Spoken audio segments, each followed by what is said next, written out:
चलिए अब हम कर लेते हैं capacitance of parallel plate capacitor. और ये बहुत ही इजी टॉपिक है क्योंकि आपको इसमें सिर्फ कुछ नहीं करना है, आपको बस दो फॉर्मूले याद होने चाहिए, पोटेंशियल का और कैपेसिटेंस का। तो हमने क्या करना है, एक पैरेलल प्लेट अरेंजमेंट ले लेना है, यानी कि दो प्लेट्स लेनी है और दोनों को एक दूसरे के पैरेलल रखना है और दोनों का इक्वल एरिया होना चाहिए और एक ही जैसा जो है मीडियम होना चाहिए, चाहे वो आपका पेपर का हो, माइक का हो, ग्लास हो, वुड हो, सेरेमिक हो। ठीक है, तो हमने क्या किया, दो प्लेट्स ले ली और जो एक प्लेट है ब्लू वाली वो पॉजिटिव चार्ज है, येलो वाली जो है वो हमारी नेगेटिव चार्ज है और दोनों प्लेट्स पे चार्ज डेंसिटी सेम है सिग्मा। हमने दोनों का एरिया ए दे दिया और दोनों के बीच में डिस्टेंस रख दिया डी। तो अब क्या होगा, पॉजिटिव चार्ज से इलेक्ट्रिक फील्ड लाइंस एमिट होंगी और नेगेटिव चार्ज में एंटर करेंगे, है ना, ऐसे ही होगा। तो ये हो गया हमारे पास इलेक्ट्रिक फील्ड। अब अगर आपको याद है तो हमने एक ऐसा टॉपिक किया था, दो थिन प्लेट के लिए इलेक्ट्रिक फील्ड फाइंड किया था।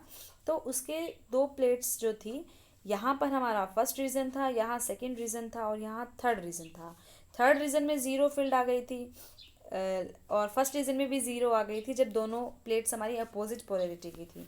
सिर्फ सेकंड वाले के लिए इलेक्ट्रिक फील्ड आई थी और वो आई थी सिग्मा बाय एप्सिलॉन नॉट। तो हम इसको यहाँ पर यूज़ करेंगे, यानी कि यहाँ पर जो इलेक्ट्रिक फील्ड है इसके बीच में उसका फॉर्मूला क्या है, सिग्मा बाय एप्सिलॉन नॉट।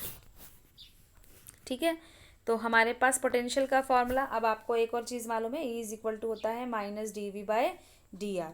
तो अगर हम इसको सिंपली जनरली लिखेंगे तो ये फॉर्मूला क्या हो जाएगा, E is equal to V by R. What is R, R is distance, distance को हमने क्या लिखा है, डी, तो V upon D. E is equal to क्या आ गया, वी अपॉन डी। तो यहाँ से वी क्या आ गया, वी आ गया E इंटू डी।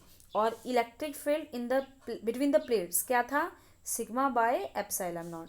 तो इलेक्ट्रिक फील्ड को हमने क्या रखा, sigma by epsilon not, into में डी था उसको डी रख दिया। ठीक है, आप इसको दोबारा से सुन सकते हैं और आपको समझ आ जाएगा।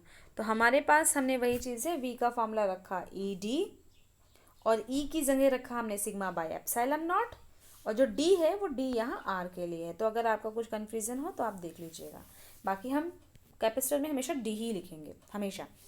ठीक है, चलिए फिर अब हमने सिग्मा की वैल्यू रख दी। Sigma, what is the sigma, surface charge density. तो सरफेस चार्ज डेंसिटी क्या होता है, चार्ज अपॉन में सरफेस एरिया। तो चार्ज अपॉन में हम अगर कैपिटल ए से भी एस को लिख सकते हैं, तो हम क्या कर रहे हैं, सिग्मा को हम चार्ज बाय एरिया हमने रख दिया। ठीक है, तो हमारे पास वी आ गया, बट हमें क्या निकालना है, कैपेसिटेंस। कैपेसिटेंस का फॉर्मूला क्या होता है, चार्ज बाय पोटेंशियल। तो हमने क्या किया, चार्ज बाय पोटेंशियल जब हमने किया तो पोटेंशियल का वैल्यू आप यूज़ कर दीजिए, वैल्यू जो है वी का वो यहाँ पे रख दीजिए, तो आपके पास कैपेसिटेंस आ जाएगा A epsilon naught by D.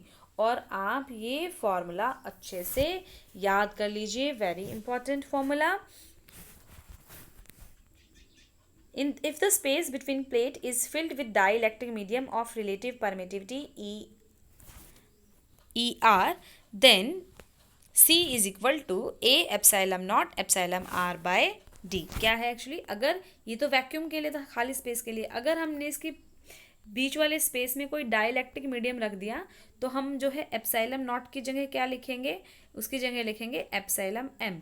और एप्सिलॉन M क्या होता है, epsilon not into epsilon R। ठीक है, capacitance of a parallel plate capacitor is directly proportional to the area of the plate, you can see the formula, and inversely proportional to the distance of separation between them। यानी कि अगर हम area increase करेंगे तो capacitance increase होगा और अगर distance को इंक्रीज करेंगे तो कैपेसिटेंस डिक्रीज होगा। ठीक है।